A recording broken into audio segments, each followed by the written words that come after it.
Okay, Mr. How you say your name again? Jakar. Jakar. Yeah. Jacquard. Okay. How do you feel about that? How I feel about it? Well, it's a unique name. Some might say for a unique person, Mm-hmm. Uh, it. I'm third generation with the name. It's been passed down for like three generations. So my father and my grandfather both having Jakar in their first name. It's also a pretty fairly expensive fabric. So Ah, interesting. Okay, okay. I can't complain. I really can't. It's it's whatever. That's good. I'm glad to hear that. That's a good mindset to have, actually. Let's move on to what you said about Twitter. Oh, oh man. Yeah. So you said you've been canceled on Twitter a good bit amount of times. Is that correct? Yeah, the attempt was made. And if I remember correctly, to be canceled is a group of people that think you are deserving of being kicked off a certain platform for whatever reason. Am I correct? Well, yes and no.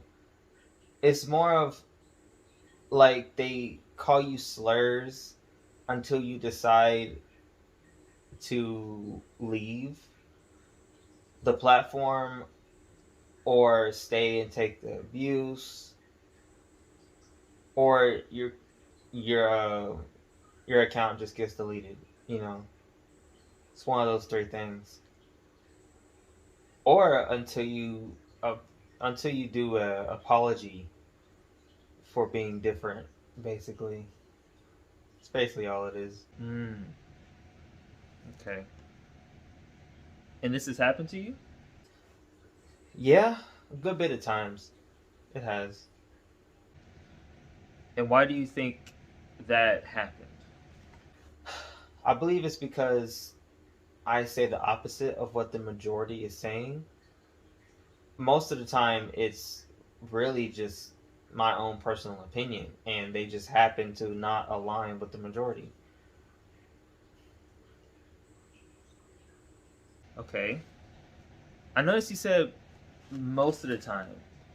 Are there times where you say something and you don't actually believe it, but you still say it anyway? Why is that? Is that to upset them or what? It's not necessarily to upset them, it's more of like to get them to think for themselves instead of thinking based on the environment that they grew up in. It's more of like start thinking more independently. And I basically, by me being the devil's advocate, so to speak, I get them to think about something that I give them an alternative, basically, on how to think. Because to me personally, life is not black and white. Life is gray. Life is complicated. So why should we treat other people as if life is black and white? Because it's not. It's more.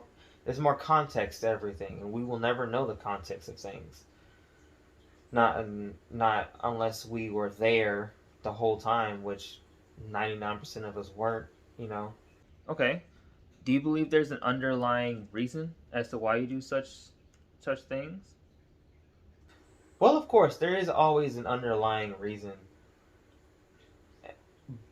but I've always cared about humans and people in general to the point where I will do what I need to do to get them to see another side of their bias, to see outside of their own bias views. Okay. Do you think you have a sense of obligation to care about humanity in such ways? I can't say for sure, but I'm pretty sure there's an element of that in there. Yeah, there's an element of it. It's just I can't say if it's like a driving force or not. Hmm. Okay.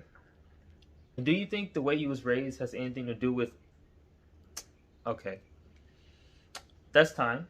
I will see you next week. Oh, already? Oh man. Um, I'm sorry I had to cut off like this, but I have other clients coming in, so um, I am very interested in this. Very interested, very intrigued. I want you. I need you to come back because I want you to. This is important for you, to talk about it. You know. Okay. Okay. Well, thank you for having me. All right.